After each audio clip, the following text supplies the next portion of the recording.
You're right, guys. Welcome to the latest episode of Muscle Owl Talks. Today, it's Feeding Tube Week, World Feeding Tube Awareness Week, Tubey Week, many different names. I don't know. That's what it is.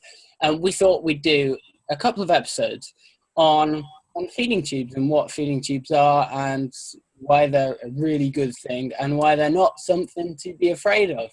Right, guys? Yeah, definitely. Vivek, you did a great video the other day about nutrition and everything. So we'll talk about that. But Sulaiman, you were just telling us about when you got your feeding tube and how you felt immediately and then how you came to feel about it afterwards. Yeah. So basically in 97 I had pneumonia. I was in the hospital, I said it 10 million times. I couldn't eat for 3 months while I was in the hospital. So at 11 years old, I went down to 10 kg, which is crazy. And so You're 11 and you were 10 kilograms. Correct. That's crazy. Insane. And so at that time, after I got out of the hospital, I was finally allowed to eat. I had like a NG tube, which is normally you see the babies have it. It's a very thin tube that goes into your nose. Oh, God, that's right. To your stomach. And with that, I had to change it every 2 weeks. Because So wait, let's just, for people who don't know what a feeding tube is, i.e. a peg tube, it's a tube that goes into your stomach, straight into your stomach. Very, very different from the tube that you were just talking about, that's one that goes through your nose right through. And those ones are horrible, aren't they? They are. You have to it's very traumatic because you have to try to swallow it every 2 weeks and try to swallow it, and it's very difficult, quite traumatic. But long story short, in about 2 years later, in about 2000, I had, and I was like 13, 14, I got really sick again, and then I had they decided to do the peg tube, and at that time, this was in America, by the way, they did it, and then it was I was happy to have it. But then up to a whole year afterwards, I couldn't stop vomiting it every night after the feed. Because I was like, because my body was like, what the hell is this? What's going into your stomach with that? You're not eating, what's wrong with you? So, and then it took quite a while, 9, 10, 11, 12 months just to my stomach to settle. And after a while, once I was a year and a half later, I did actually, 15, 16, I wanted to just get rid of it. I didn't really like having it. I was quite a crazy child.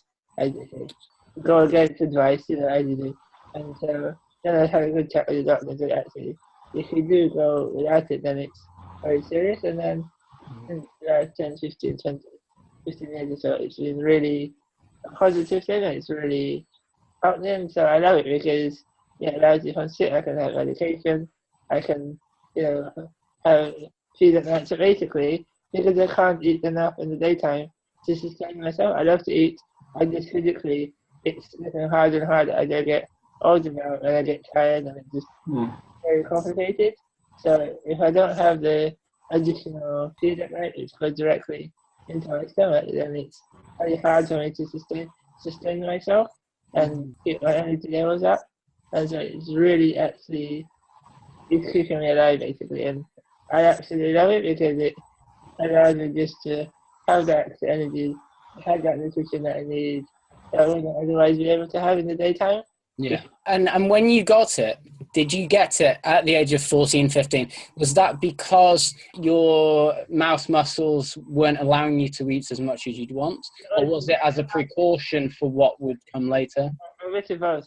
Basically, at that time, it was getting harder and harder. At that time, I just about stopped being able to lift my hand up. When I was younger, I used to be able to feed myself, but then around that time, I just couldn't do it anymore. And so it was getting harder and harder to. It was easier back then, but now it's much harder. And so they did it as a precaution as well, because my weight was really dropping quite dramatically, and it wasn't increasing. And so it's a very fine balance not to lose so much weight so quickly, and not to gain excessive weight that twice scoliosis again. Yeah. And So you've got congenital muscular dystrophy, and that's a different scenario and situation to Duchenne muscular dystrophy, which you have, Vivek. Do you want to tell us about your situation, or more about the what you were talking about in your video the other day? Yeah, well, the thing is, when I first had my peg tube, I got it as like a emergency admission, so I didn't really have a lot of a choice about should I have it or not. Because How old were you? I'd say I was about 20.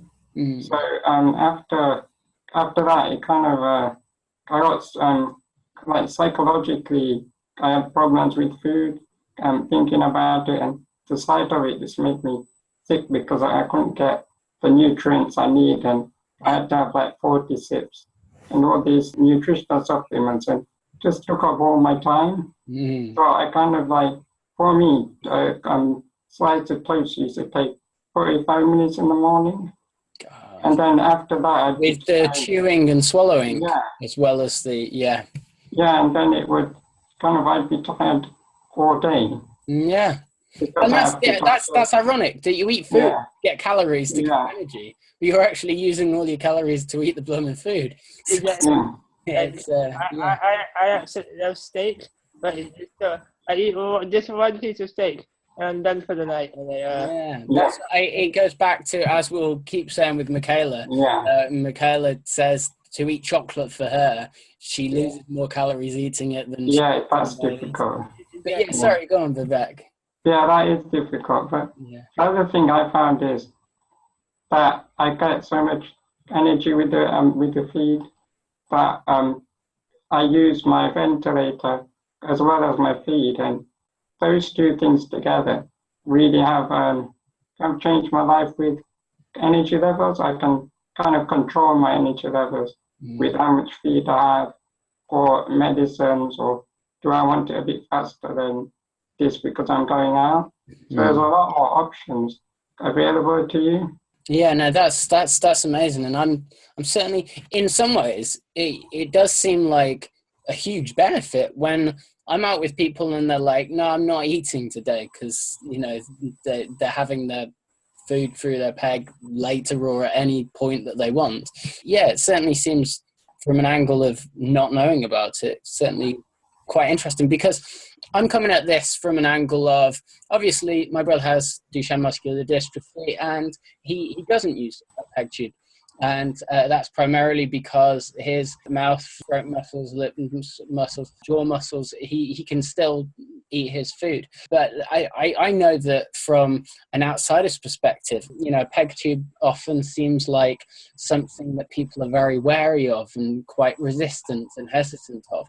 And we did our first ever podcast talking about feeding tubes, and Sulaiman, you'd never spoken about it before, about you having one, and that was a great episode. But what that really taught me was, wow, this is an amazing thing. It's not something to be feared. It's not something to be scared, just like all the other kind of next level stages that people have to go through in a condition. But yeah, Vivek, you were talking in your video the other day about diet and nutrition. What does that involve? Well, a lot of my nutrition involves just kind of the feed.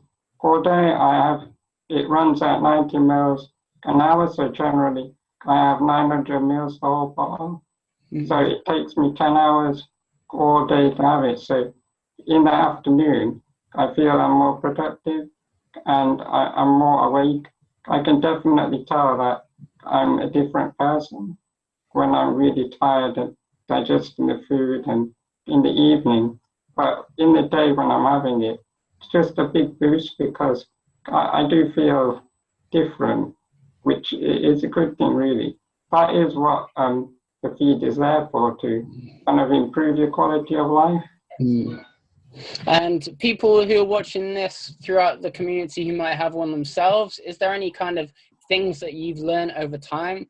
Maybe if people are going to have one in the next year and they're very worried, or maybe they've just had one and they're a bit concerned about how it's going to pan out, what would you say to that? What would you say in that respect? There's a few quick comments on it. I think the first thing I would say is that don't worry about it. It's quite normal within the first year for your body to reject what you're taking, because obviously it's quite a new thing for your body, so your body has to get used to it. The second thing I would say is make sure you get the right feed, because when I came back to London in 2006, they gave me the nutrition feed, which is the normal feed that you get here in the UK. But because I'm on Osmolite, which I took in America, that suited my body much better. So when they changed the feed, it really made you feel quite unwell, not very well. So it's about to finding the right feed, even if your local authority insists, no, this is the only feed that we have. They said, no, it's not working for myself, for my child, for my sibling, or my, whoever. Just, the second thing I would say is just, if you need any help, always ask for help. That you have us on the Muscle Hour, you have Muscular in the UK, you've got many people, and doctors will only tell you the technicalities and all the lingo. You really need to actually get that support. Yourself. It'll always help you. And one other two quick final points I wanted to make is that in terms of like what Vivek was saying, like psychologically, I think that's quite an important point, because for me it wasn't really like that, but I do understand that when you're if you're out and about. And for me, I just don't really care, because just to me, the thing when I look at it, I don't want to. There's the only reason why I don't eat when I'm out and about is that it takes me so damn long to eat anything that I can't be bothered just to waste somebody's time or eat till to finish. I just I'll eat later. And because normally, as long as I get a good 6 hours, because the food that I have is about 750 meals at 120, so it finishes in about 6 hours. So I get overnight very quickly, and then I just good to go for the next day. And the very final point I would make is that it's really crucial just to not to rule it out at all, because so many first really changed my life for the better. With the ventilator, in fact, it's just one of those things that you can't live without, and you can't, it's really helps, it keeps me alive. And especially when I'm really unwell, I just have it. Even if I can't eat, I drink water. I can get fresh water, I can have medication. And all my medications, though, I can't be bothered to have it to the mouth. Because why would you go, and technically I'm allergic to broccoli, psychologically. So I should just put it down the peg. So wow.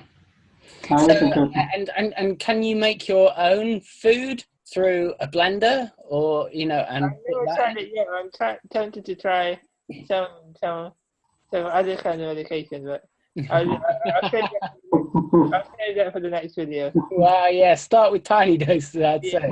You don't want to overdose. And I guess here's an outsider question: Do you have to have it at set meal times throughout the day, or do you just can you have it in the morning and then you're good to go for the rest of the day? How is it?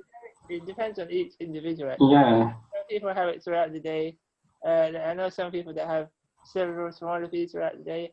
I know people that have it just in the morning. I know people that, like myself, that just have it overnight or whenever you go to bed, which is... See, that's amazing. You literally just don't have to eat. And I mean, I know eating can be a joy, so that's a downside. But the upsides, the positives, you don't have to worry about any of that or anything that's... But there's another point that you can make, that you don't need to have the feeding tube the minute you can't eat. It's good to maybe have it as a precaution, but it doesn't mean you completely can't eat. Yes. It's just kind of a tool for you. Yeah. I think people in the community often think that it's a point of no return, that it's like once you get that, then, nothing's the same again. And I think it's important, it's key to put it out there that, Vivek, you can still eat to a certain extent. Yeah, a little bit. So, it's not an all or nothing type of thing. It doesn't just close off your stomach that, No. And it really is just about the fact that for you, it takes a long time to eat. So it's convenience. And even if if you're at work or with friends and they're eating and at lunchtime, you want to talk to them. But if you're eating, you have to really concentrate. So you're kind of isolating yourself. Mm. when it's not really conducive to you, your quality of life.